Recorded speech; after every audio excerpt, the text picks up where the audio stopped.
Cette année à nouveau, pour fêter le 1er mai, la commune de Knutange et Algrange vont arborer ensemble le brin de muguet à leur boutonnière. Comme vous le voyez à l'image, sous la houlette des premiers adjoints des deux communes, Hervé Corazza pour Knutange, Antoine Fosso pour Algrange, édiles et bénévoles des deux communes préparent activement cette fête.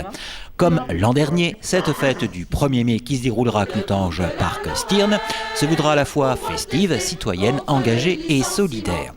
En effet, on y retrouvera bon nombre d'associations humanitaires et humanistes, syndicats, expositions, ateliers, des tables rondes seront organisées et cette année une très riche programmation musicale tout au long de la journée. Gino Rapizarda, adjoint au maire de Knutange. Cette année, c'est la deuxième année consécutive qu'on fait à 1er mai des travailleurs, pour fêter les travailleurs, Algrange et Knutange. Tout ce qu'on va faire sera novateur. Ces espaces nouveaux nous permettra d'avoir un état d'esprit différent. Ça sera militant, bien sûr, mais aussi citoyen, aller vers l'autre. Mais je pense que le 1er mai dans la vallée de la Fensch, il faut le faire parce qu'il y a beaucoup de gens qui ne bougent pas, qui restent ici sur la vallée de la Fensch et il faut continuer à perdurer. Donc cette année, encore une fois à Knutange, la saison prochaine, ça sera sur Algrange. Une mairie s'est désistée cette année pour des raisons qui sont les leurs. J'irai pas plus loin. Donc je veux dire trois communes, aujourd'hui 2, mais ça continue, c'est le principal.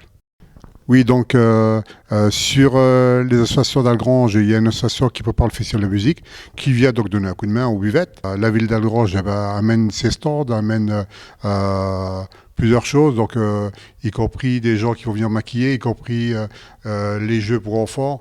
Donc la commune d'Algrange se représente sur tout ce qui est enfants. Il y a à peu près 10 groupes qui vont arriver. Donc une sonorisation qui vient d'Algrange. Je veux dire, les deux villes ont vraiment travaillé dans le sens des concitoyens, quoi.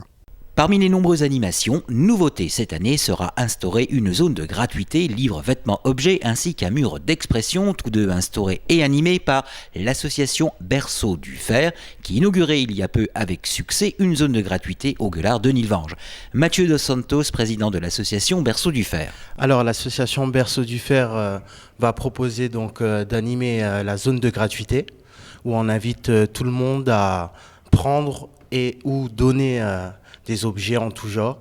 Le principe, c'est tout simplement de mettre à disposition des objets qui peuvent être encore utiles pour d'autres et dont personnellement on ne se sert plus forcément, mais également de pouvoir prendre des objets en tout genre et un petit peu casser avec l'habitude, le mauvais réflexe de la consommation automatique, j'ai besoin donc j'achète.